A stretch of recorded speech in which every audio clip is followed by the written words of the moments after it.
ये कहानी एक ऐसी लड़की के ऊपर आधारित है जिसका कोई बॉयफ्रेंड नहीं है। अपनी इसी कमी को पूरा करने के लिए वो पूरे घर में तबाही मचा देती है। मूवी में आगे बढ़ने से पहले मैं आप लोग से रिक्वेस्ट करना चाहूंगी कि आप लोग प्लीज ईयरफोन्स पहन लें, क्योंकि आज थोड़ा अलग होने वाला है। और इस मूवी का नाम है नॉट अनदर टीन और ये मूवी 2001 में रिलीज हुई थी। मूवी के स्टार्टिंग सीन में हम जेनी नाम की एक लड़की को देखते हैं। जेनी एक पुरानी रोमांटिक फिल्म देख रही थी जिसे देखकर उसका मूड बन जाता है और उसके बाद वो बाबा मूसा खा बंगाली का औजार निकालती है और अपने मौत के कुएं में डाल के आनंद लेने लगती है। तभी अचानक उसके पापा आके उसे हैप्पी बर्थडे विश करते हैं और जेनी अजीबोगरीब शक्ल बनाने लगती है, क्योंकि ना तो जेनी उस औजार को बाहर निकाल सकती थी और ना वो उसे अंदर रख सकती थी। तभी उसके दादा दादी भी वहाँ केक लेके पहुँच जाते हैं और जैसे ही उसका डॉग उसका ब्लैंकेट खींचता है तो उसका औजार उसके केक पर जाकर गिरता है, जिसे देखकर सबको पता चल जाता है कि जेनी आखिर क्या कर रही थी। उसके बाद जेनी के पापा दोनों भाई बहनों को स्कूल छोड़ने जाते हैं, जहाँ जेनी के भाई उससे बोलता है कि तुम्हारा एक बॉयफ्रेंड होना चाहिए। जेनी बोलती है कि मुझे अपनी पसंद का लड़का चाहिए। तब उसका भाई बोलता है कि तुम जल्दी से किसी लड़की को पसंद करके उसके साथ घपाघप कर लो, क्योंकि तुम्हें पापा का रूल पता है ना, तुम बड़ी हो, पहले तुम घपाघप करोगी, उसके बाद मुझे पलंग तोड़ने का मौका मिलेगा। उसके बाद उसके पापा उन दोनों को स्कूल छोड़ के वहाँ से चले जाते हैं। तब वहाँ जैक नाम का एक लड़का आता है जो काफी स्मार्ट था और सारी लड़कियाँ उस पर जान लुटाती थी।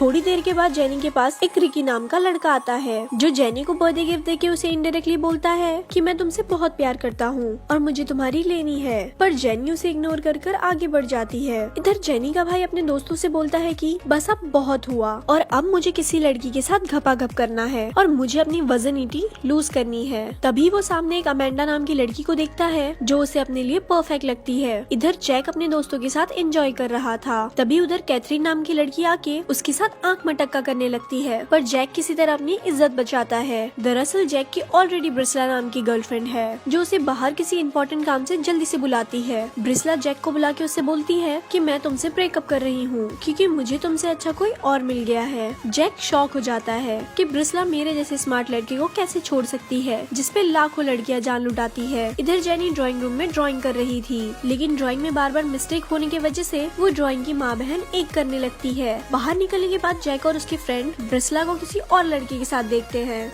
जैक का दोस्त बोलता है कि ब्रिस्ला काफी सुंदर है और इस बार भी प्रॉम क्वीन वही बनेगी, पर जैक बोलता है कि ऐसा कुछ भी नहीं है, ये सब एक मेकअप का कमाल है जिसके कारण कोई भी लड़की सुंदर बन सकती है। जिसपे जैक का दोस्त उससे शर्त लगाता है कि अगर तुमने स्कूल की सबसे चंपू लड़की को प्रॉम क्वीन बना दिया तो तुम शर्त जीत जाओगे। तभी वहाँ सामने से जेनी आ रही थी और जैक का दोस्त जेनी का ही नाम लेता है और जैक को इस बात को मानना पड़ता है क्योंकि उसने शर्त लगाई थी। क्लासरूम में पहुँचने के बाद रिकी इनडायरेक्टली पोएम सुना के जेनी को प्रपोज कर रहा था, पर जेनी भी उसे पोएम समझकर इग्नोर कर देती है। इधर जेनी का भाई अपने दोस्तों के साथ अलग ही कारनामे कर रहा था। वो लोग एसी की सीलिंग में घुस के लड़कियों को कपड़े बदलते हुए देख रहे थे। कुछ दूर आगे बढ़ने के बाद वो तीनों जेनी के क्लासरूम में जाकर गिरते हैं, जिसके कारण उन तीनों को पनिशमेंट मिलती है। इधर जैक जेनी के पास जाके उसे डेट के लिए इनवाइट करता है और बोलता है कि मुझे तुम्हारी लेनी है, पर जेनी उसे मना कर देती है क्योंकि उसने 6 साल में जेनी से कभी बात नहीं की थी। दरअसल जैक एक फुटबॉल प्लेयर था और अगले दिन मैच के दौरान वो बस बैठा हुआ था, क्योंकि पिछले मैच में जैक की गलती की वजह से उसकी एक दोस्त की जान चली गई थी और तब से मैच में जैक को सस्पेंड कर दिया गया था। इधर जेनी को जैक के बारे में सोचकर बेचैनी हो रही थी और वो अपने पापा से इस बारे में एडवाइस लेती है, जहाँ उसके पापा बोलते हैं कि तुम्हें उसके साथ डेट पर जाना चाहिए था और यही हाल जैक के घर पे भी था। इधर जैक के पापा जैक से बोलते हैं कि बेटा हमें पता है कि तुम्हें गर्लफ्रेंड की जरूरत है और रिसेंटली तुम्हारा ब्रेकअप हुआ है। जिसके बाद जैक अपनी बहन के पास जाके लड़की पटाने की निंजा टेक्निक सीखता है, पर उसकी बहन उसका ही मजाक उड़ा देती है, जिस पर जैक उससे बोलता है कि तुम मेरी बहन हो। कैथरीन बोलती है कि मुझे इससे कोई फर्क नहीं पड़ता। अगले दिन जेनी के भाई को कुछ लोग कपड़ों की तरह धो रहे थे। जैक उसे बचाने के लिए जाता है, पर जेनी का भाई उसे ही मारने लगता है, जिसके बाद जैक उसकी अच्छे से सफाई करता है और तभी वहाँ जेनी भी आ जाती है। पार्क में जैक गाना गा के जेनी को इम्प्रेस करने की कोशिश करता है, पर उसके गाने के लिरिक्स के हिसाब से लगता है कि जैसे जेनी के पास कोई गन है और जैक सबको वार्न कर रहा है, जिसके कारण पुलिस जेनी को पकड़ लेती है। पर बाद में जेनी छूट के जैक के घर जाती है और वो जैक से बोलती है कि तुम मेरा पीछा करना छोड़ दो, जिस पर जैक उसे अपना काला नाक दिखाता है, पर जेनी उसके काले नाक को इग्नोर करके वहाँ से चली जाती है। उसके बाद जैक अपनी बहन कैथरीन के साथ जेनी के घर जाता है उसे पार्टी में लाने के लिए, जहाँ कैथरीन जेनी को कमरे में ले जाके उसे अकेले में तैयार करती है। आफ्टर सम टाइम जेनी को देख के जैक सोच में पड़ जाता है क्योंकि वो बहुत सुंदर लग रही थी और वो स्लो मोशन में नीचे आ रही थी। लेकिन देखते ही देखते उसका स्लो मोशन फास्ट मोशन में बदल जाता है। उसके बाद पार्टी में सब लोग जेनी को ही देख रहे थे क्योंकि वो बहुत ही ज्यादा खूबसूरत लग रही थी। थोड़ी देर में ड्रिंक करने के बाद जेनी नशे के हालत में ड्रामेबाजी करने लगती है और तभी जैक की XGF आके वहाँ जेनी की झंड कर देती है और जेनी वहाँ से चली जाती है। रात में जैक जेनी के घर जाके उसे अपनी फैमिली के बारे में बात करने लगता है। बातों ही बातों में वो दोनों लव लपाटा करने वाले थे, लेकिन किस करने से पहले वो दोनों अनकंफर्टेबल हो जाते हैं। जैकब सच में जेनी को लाइक करने लगा था और वो वहाँ से चला जाता है। अगले दिन स्कूल में ब्रिस्ला फिर से जेनी की झंड करने लगती है, लेकिन इस बार जेनी को घंटा कोई फर्क नहीं पड़ता। उसके बाद जैक का दोस्त उसे याद दिलाता है कि तुमने मेरे साथ कोई शर्त लगाई थी और इसी वजह से जैक जेनी को मैच के लिए अगले दिन इनवाइट करता है। जेनी भी काफी एक्साइटेड होती है और वो आने के लिए हाँ कर देती है। अगले दिन फिर से मैच हो रहा था, लेकिन जैक साइड में शांत बैठा हुआ था क्योंकि वो सस्पेंड था। लेकिन तभी जैक की टीम हारने वाली थी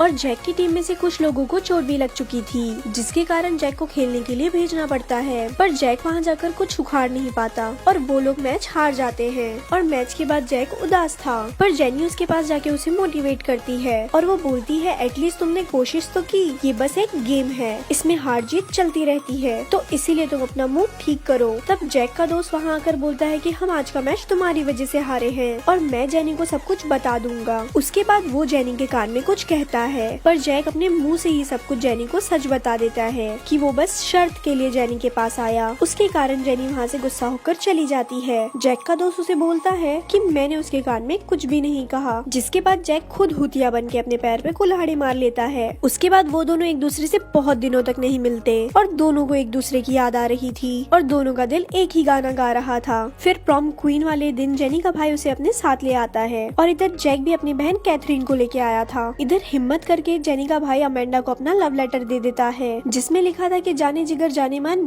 तुझको है मेरी कसम, तू जो मुझे ना मिली मर जाऊंगा मैं सनम। उसके बाद अमेंडा भी उसका गाना समझ जाती है और दोनों पलंग तोड़ने जाते हैं। इधर जेनी और जैक का दोस्त दोनों एक साथ डांस कर रहे थे और जैक अपनी बहन के साथ डांस कर रहा था। तभी कैथरीन जैक को किस करने लगती है और जेनी को ये सारी बातें बुरी लगती है, जिसके कारण वो वहाँ से चली जाती है। तभी वहाँ का प्रोफेसर प्रॉम क्वीन और किंग का अनाउंसमेंट करता है, जिसमें किंग जैक था और प्रोफेसर बोलता है कि इस बार प्रॉम क्वीन 2 लड़कियां बनी है। ब्रिस्ला सोचती है कि ये मेरा और जेनी का नाम है, पर वो दोनों कोई और लड़की थी। उसके बाद जैक जेनी को ढूंढने के लिए जाता है, जहाँ बैटर बताता है जेनी तुम्हारे दोस्त के साथ घपाघप करने गई है। तभी रास्ते में उसे रिकी मिलता है और वो बोलता है कि मैं भी जेनी से प्यार करता हूँ और दोनों होटल रूम के पास पहुँचते हैं, जहाँ उन्हें घपाघप की आवाजें सुनाई देती है। अंदर जाने पे उन्हें पता चलता है कि उसका दोस्त जेनी के साथ नहीं ब्रिस्ला के साथ घपाघप कर रहा था और ब्रिस्ला का बॉयफ्रेंड वीडियो बना रहा था। तब जैक उसे घर ढूंढने के लिए जाता है, जहाँ उसके पापा बोलते हैं कि जेनी आर्ट डिजाइन के लिए पेरिस के लिए फ्लाइट पकड़ने गई है। जैक जल्दी से एयरपोर्ट पहुँचता है और जेनी को एक फुटबॉल फेंक के मारता है, जिसके कारण वो रुक जाती है और जैक उसे अपने दिल की सारी बातें बता देता है, जिसे सुन के जेनी पेरिस जाना कैंसिल कर देती है। ये दोनों वहाँ आपस में किस करने लगते हैं और ये मूवी यही खत्म हो जाती है। ऐसी और स्टोरी सुनने के लिए हमारे पेज को लाइक करें।